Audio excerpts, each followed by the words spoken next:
So, base sa akong gigon ganina, murag interesting siya kung mag-vlog ko gamit ang kanang GoPro. So, karon na ako sa ngit-ngit kanina ako sa garahe karon.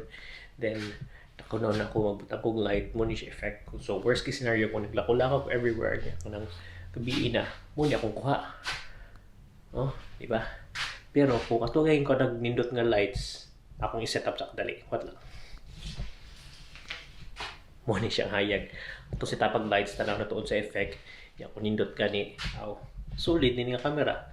I'm just here to prove na kanang maski magamit ka kanang sa ito gani simple nga gamit like no, di sa simple ang GoPro but kung magamit ka GoPro gamit kag microphone ako niyang ipakita sa inyong setup kasi kung kikap sa akong microphone magsige siya tingog pero yeah, pwede na ko siya gamitan ng ani but for now kana na siya the smallest possible na body sa kuan.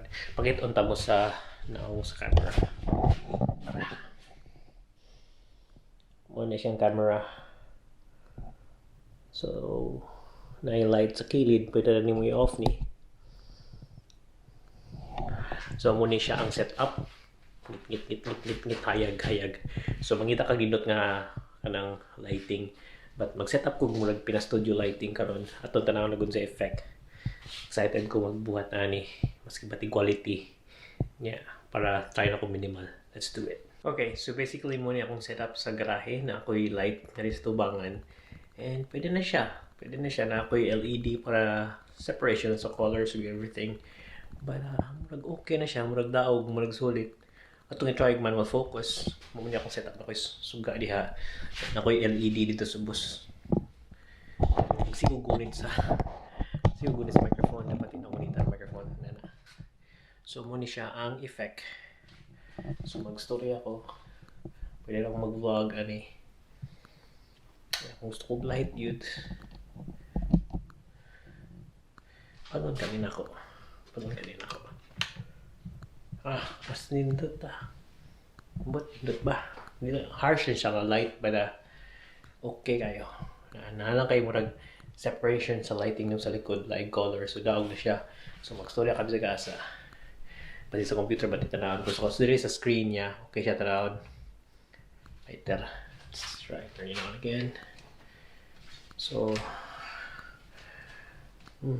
nindot kay hayag kayo naning gawas niya pang pagngon medyo soft na lighting nindot siya pang camera na lighting ako sa set manual focus and try again.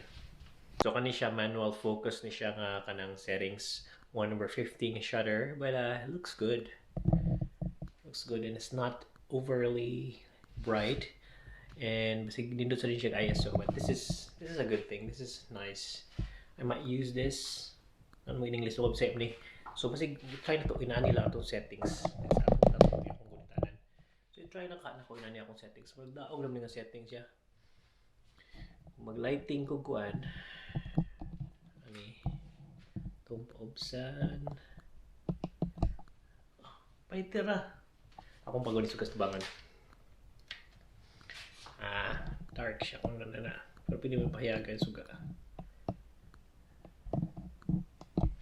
so medyo di kay siya soft na light pero for a GoPro thing should be fine so magstorya ako Koreana ako sa garahe karon so okay siya nga lighting. But nindot ang gamay tingin nga light. Although nindot kung mag-lighting ka, nindot dako imong light source para soft. But kung mag-GoPro ka, kung gamay nga lighting, pwede na tingin ito eh. Let's try with the light again. Lami kayo. Kani siya nga setting, kung ano siya kanang pahilayan ako yung sa. Kani siya nga setting kay 1/50, yung ISO 400. So 400 ISO, di ka ni siya grabe, medyo noisy ni siya gamay, but di ka siya grabe. But muna, akong audio, I don't know if it's gonna be good. If it's gonna be good audio, tangtangon ako sa yung microphone. So muna siya ang audio kung normal na siya, wala siya microphone nakakabit. So, taon tog okay ba? Medyo mula nga siya kayo magkikap-ikap ka sa group mo nga ana ka mutingog ang microphone. Pero kung inanire mo setup, okay na maski bright na likod, nakaisuga dyan mo lang pahiyagan. Kita na ka, so storya lang ka, nana. Wala nindot ni siya, exciting siya da. ito ni Soyan. Yeah, kung lahutay gani lahutay. So basic setup na to karon is osmo action. Nakoy light, kaning light pwede rin siya wala. Kay kapoy magbitbit. Normal light atong gamiton mga inana. Kaning may light akong ginagamit. Small siya, but extra mo siya weight, so might as well try na to wala tayo lighting good, or maski phone lang, maski tayo na to phone lighting. Nakay phone, hindi ka ganahan magamit sa mong phone para sa mong lighting. Hindi ka ganahan sa mong phone para mag video, so gamitan niyo yung phone.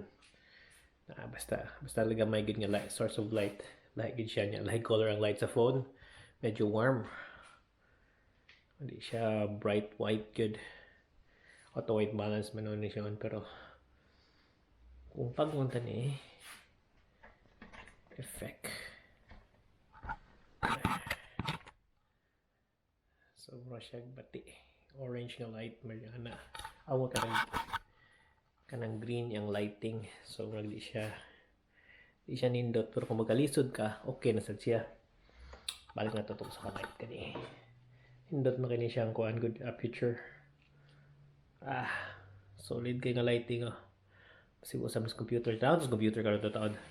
But yeah, muna akong setup kani siya diretso ni siya sa GoPro ang audio ani. Kanira akong ginagamit ng microphone. So ang katong adapter sa microphone ng tao na to. So Osmo Pocket, adapter sa microphone, Sinova.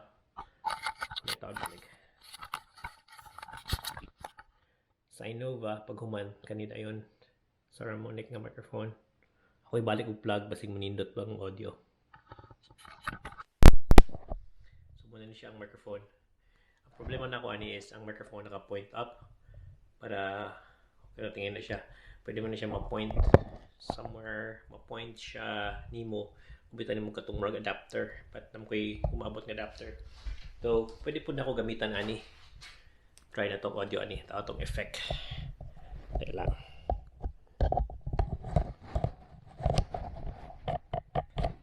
Wala ko stop ani.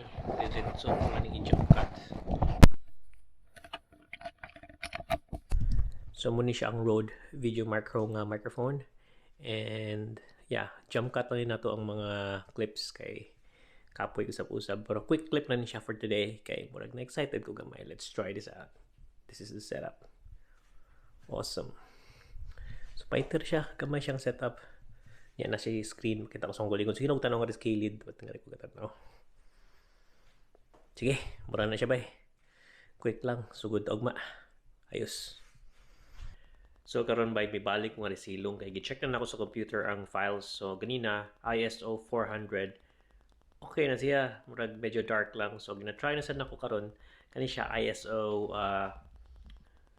800. So ang naka-problema ni siyang increments ISO ani nga unit is around 100, 200, 400, 800. So mag-multiply man tingay 2. I don't know, mo may dali na akong settings. Ang settings nako karon kay 4K 25 frames per second.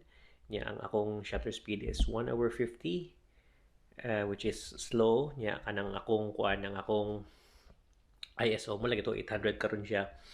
Nindot siya kung daylight kawas ISO 100 din siya. Then magbutang kag kanang ND filter nga bulang tutuyok ko ni butang nimo sa kanang screen. So nindot siya niya. Ang problema nako naka-hear ko sa microphone.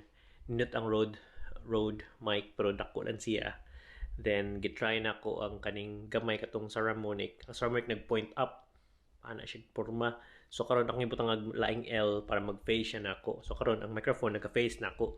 Ang mod kag dindot pa siya kuha, dindot pa siya audio. Kundi magkamit na lang katong lav mic. But mali siya pang outdoor. Daghan mo connections ang lav mic good. So murag ambot okay ba siya tanahon. Pero pwede mo siya i-control sa suits sinina. Kung naka sa malls, naglakaw-lakaw, pwede sad siya. Murag doable sad siya. Wala siya noise. Kay kani siya, ang microphone nakakabit sa camera. Kani naguditanan ni siya. Magtingog. Ani. So magtingog-tingog siya. So kung katong wireless ko ibutang nako ngari. Murag less siya tingog. Nindot og effect da. Interesting. Pero kani muna siyang effect kung kani siya nga camera. so far nakadang kita ko nindot og settings kung imong manual settings ang camera dili sige lang ko ingon na ang focus manual focus di focus manual settings sa camera kung sabot adto. So karon naga-edit pa ko karon nya kanang ibalik sa ko sa iPad og sa ko check sa ko ngari ato i-compare kanang muni siyang kuha ani then muni siyang kuha kay nako RX 100 mahal ni siya but atong i-try butang niya gamitan ako itong ceramic microphone gyapon. Let's check it out. Itong i-kuha ng difference. So muni siya katong ang kuan RX 100 medyo dako siya nga camera then di lang ka siya wide so musay nakakuha na pa ning GoPro kay I mean kaning osmo pocket muna akong setup kay gana nimo wide siya dito so kani siya mo di problema mo di ko gana ani niya kay kanang dili kay siya wide so may settings na ko ani so manual siya manual dili auto ISO nya manual settings so muna siyang kuha niya camera. Let's see nya kani HLG try to lang profile kani siya mo ni siyang forgiving gamay nga setting ni camera Cine 2 so kani siya ang Sony RX 100 kani to ning camera is na kay zoom nya mga picture ka nya 4K nya proper camera gid siya medyo siya mahal medyo gamay sad siya okay sad siya pero mo lagi ang hindi ko ganahan ani niya kay dili kay siya wide so katong kaning osmo pocket medyo wide gid siya tong kita be so muni makita nimo sa screen kung kana ako makita nimo so muna makita nimo sa screen medyo wide so kung atong so kung kani siya muna makita nimo so nanalang ko wide na siya diretso kaya sa pareho ram day so wide masud ang auto so do mo auto ani niya ano but tanaw na to compare na to so balik ta sa kuan taas niya mag-edit so yeah kani feeling nako wide gid siya but murag wide mo giting siya kay action cam but nya kato siya kay dili kay siya wide kay 24 millimeters niya kanang ana nya ang audio na tumantay na ni kung okay ba ang audio di man gud na kumadjust ang audio nga ring pwede cam. So, we'll see how this goes. Ang noise, kay murag noise sigid siya. Pero kung imo manual settings, makakuha ra ka garang ISO 800. Dito mo siya ISO 3200. So, murag mo noise sigid siya. Ako lang kaning ubos to 1600 yung ISO para dili kay siya kubot. Tanaw lang tala. Sige. Sige din na ko to. Yan, iyon ko nga kaning video for tomorrow. So, technically karon nga sa Australia, alas 12 na. So, the next day na siya.